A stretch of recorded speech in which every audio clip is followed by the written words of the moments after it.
And this is the suture. You see, this is the healing, 1 week healing. This is a 2 weeks healing. And this is the long term.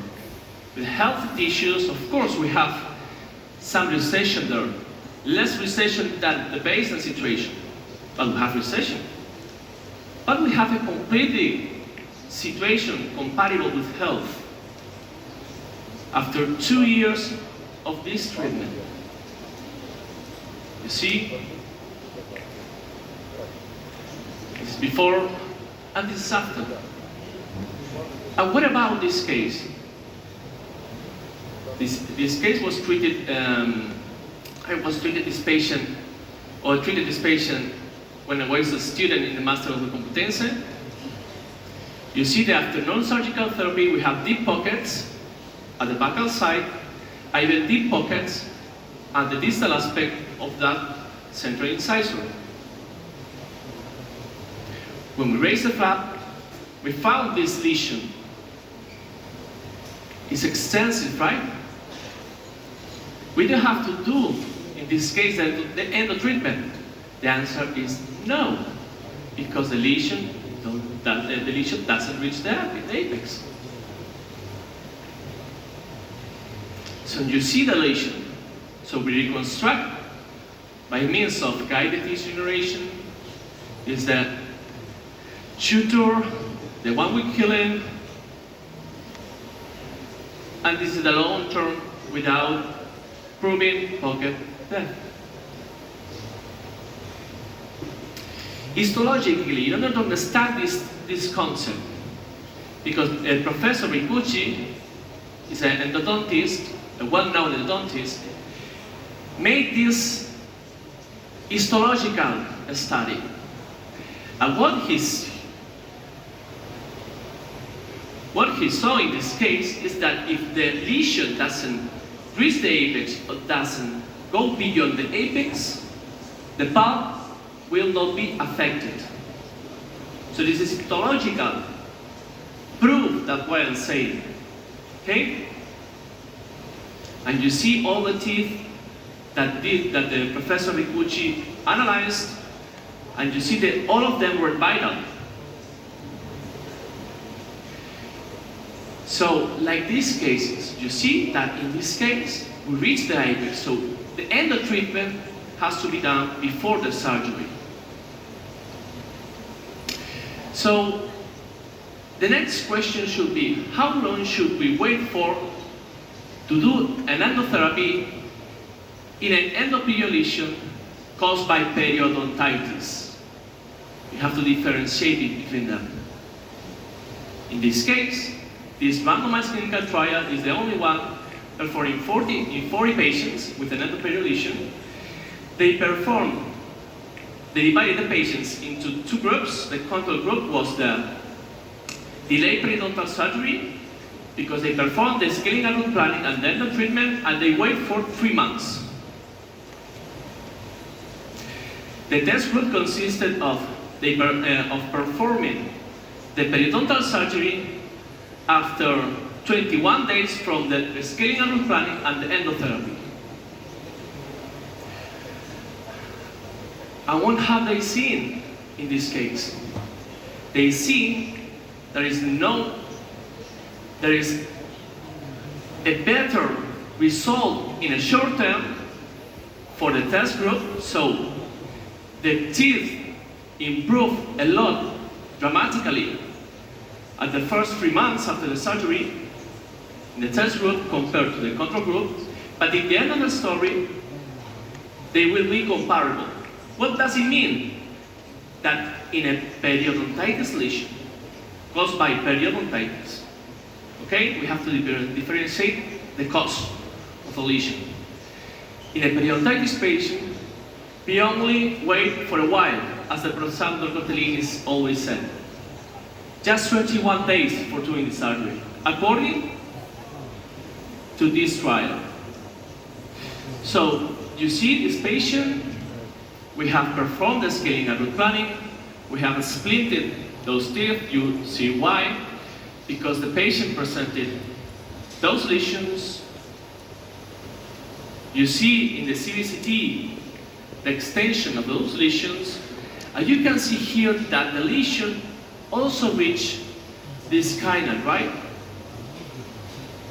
But I was talking with my endodontist, and my endodontist told me that he would only do the endotherapy of 32 and 34. I said, okay, it's correct because they are non-vital, and we have to perform the surgery that is beyond the appendix, right? But when I perform this surgery, you can see the extension of the lesion at the level of 34. It's affecting the apex of 33, but the 33 was vital. But at the time of the surgery, I was touching the apex of 33. Okay? So I told to my endodontist, said, you have to perform the endotherapy of 33 because I touched it. And he told me to say no because it's still vital. I said, okay, we're gonna go for it. We only wait. We just, in this case, control every month the sensitivity of that tooth. But sometimes you know patients, right? When all the things are going good, after 2 years even, you see the healing. After 2 years, and the control after 2 years is good. But before Christmas, the patient came to my clinic and said, I just feel something back here. I made the sensitivity test. The test was vital, but it said, this tooth will lose the sensitivity. And we will have an infection. The patient waited for doing the endotherapy because we were in Christmas. So he had many expenses to deal with. But after that, the patient came with a fistula at the level of 33. So I said to my endo, he performed the root canal therapy, but the lesion was not improving after the endo lesion. And what happened to that? Because I have to reopen the case and treat it again. But what would be the lesion that way what I could find in this case? Remember, this is the patient situation in the first surgery. This is the situation in the second surgery. Could you see the difference? There's a huge defect because the patient didn't want to go to the end. The root apex of 233. So I performed the surgery, and then right now it's solved. It's going well. It's going well. But we would avoid this consequence from the beginning, right? And you have to make clear in your mind what you are doing. Because it's an important thing. Remember the diagnosis. If you touch the apex, you know that you will lose the sensitivity. Because you are surgically cutting the vascular supply of the tip. What happened with the approach? I told you that the evolution of the periodontal regeneration surgery is quite good from the very beginning. Professor Lang showed us yesterday all of them. Nowadays, we have, I think we can say that the periodontal regeneration surgery is really efficacious, and we can maintain teeth like this. You see, this case, this defect that has enriched the apex. Again, we perform the same thing, the same surgery with enamel matrix proteins and xenograft. You see the extension of the lesion, the suture, the healing, and 4 years after.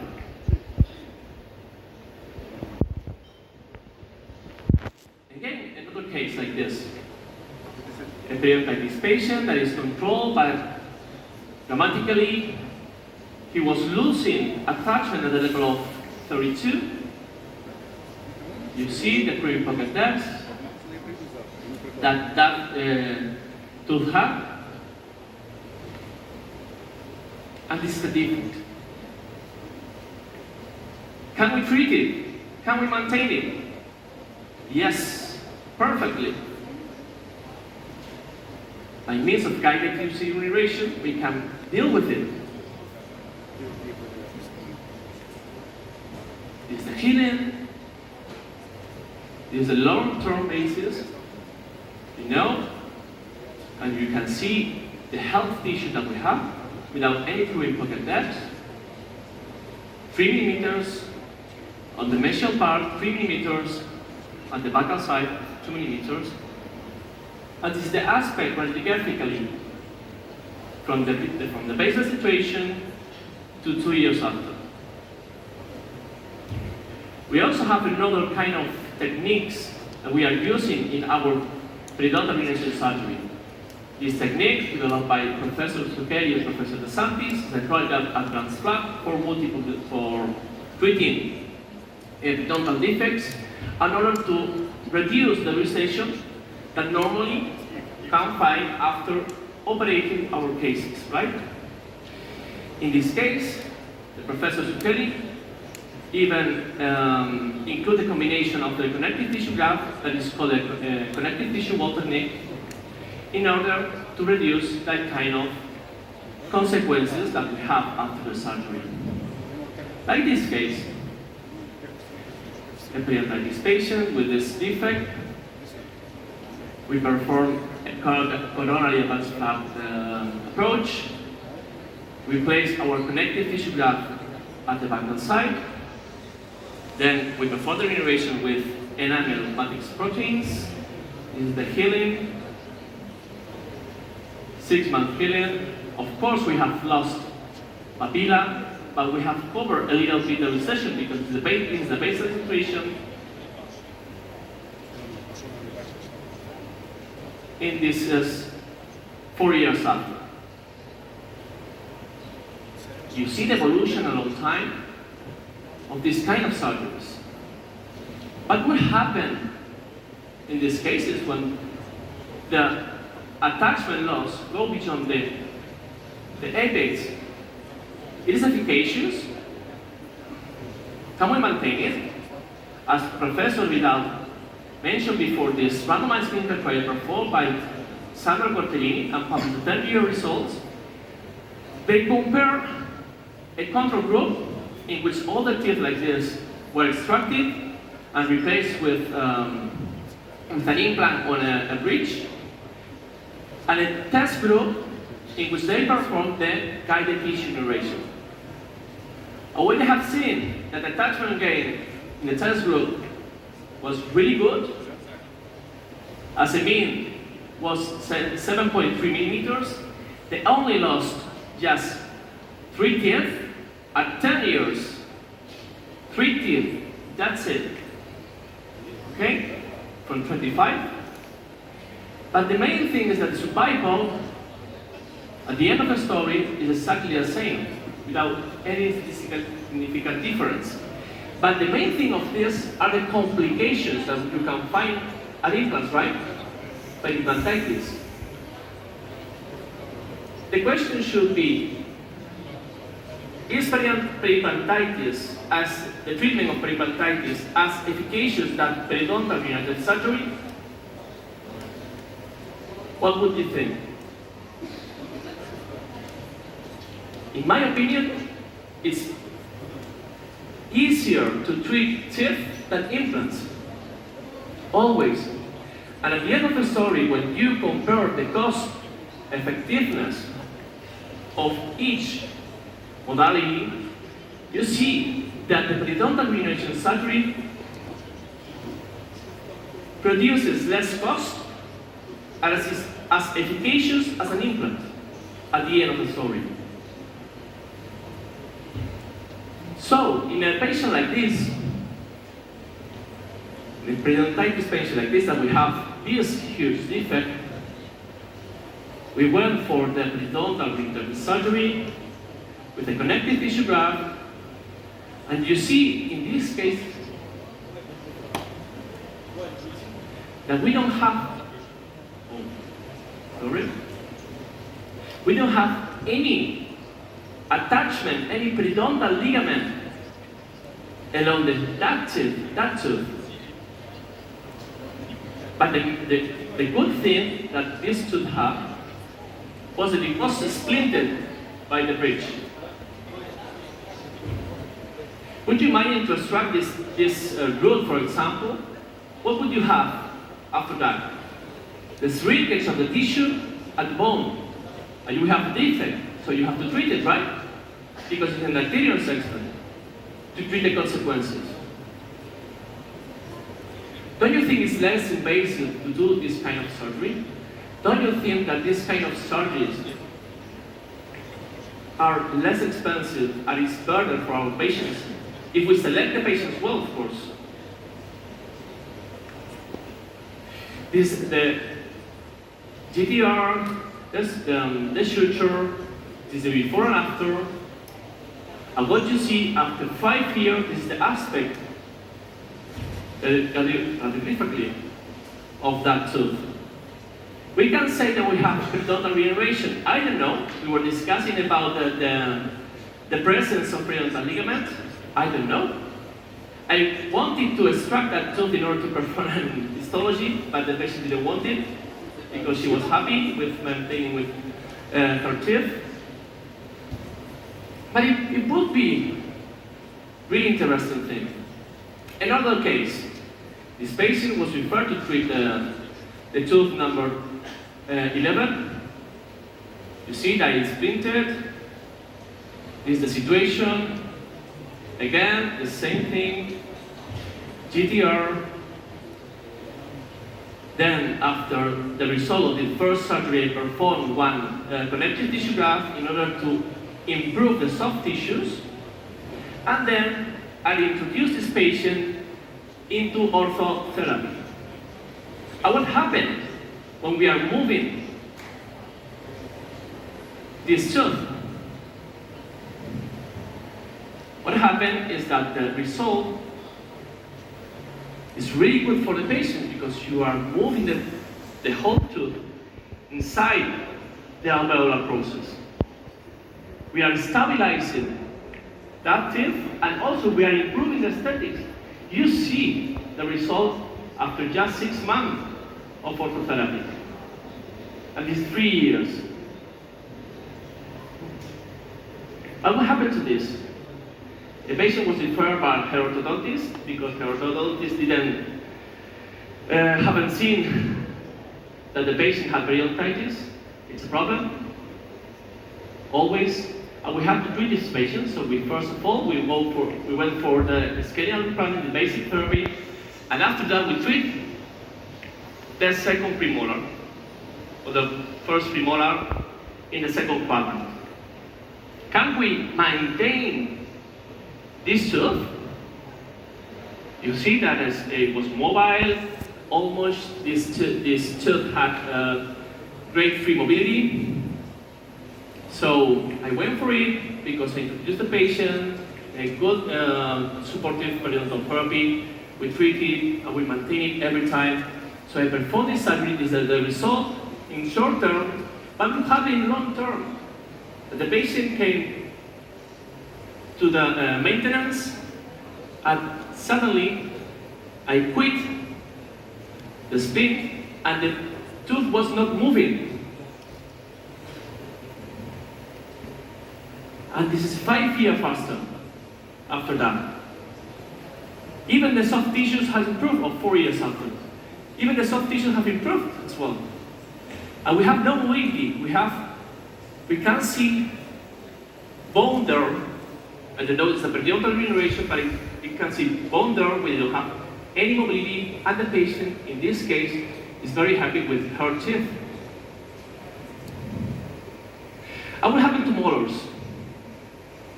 With bifurcation involvement like this. We have seen that the most efficacious material for treatment of location involvement, according to this, this review of Professor Sanz, that endogame should be the material that we have to select to treat in these cases, because not only in terms of postoperative swelling and pain, because the results after that surgery are better. In these cases, with endogame, that should be the black roll, compared to the GTR. So, starting with it, this is the first molar, the second molar at the lower jaw. This is the defect. How many of you will you maintain this molar? Raise your hand. Professor Lang. Love. The only one. So in this case, I placed just the endogame, just an enamel matrix protein, and with only that material, we can achieve 5 years later bone there with no mobility of that molar, without any pluripocket depth. Of course, we have the scars, yes, but in the second molar, I don't care. The patient doesn't care. The most important thing is that the molar is at the mouth. Another patient with another molar, second molar with a defect, with deep pre-pocket depths, going to the apex, and you see here the biofilm, the calculus, at the level of the distal root of that molar.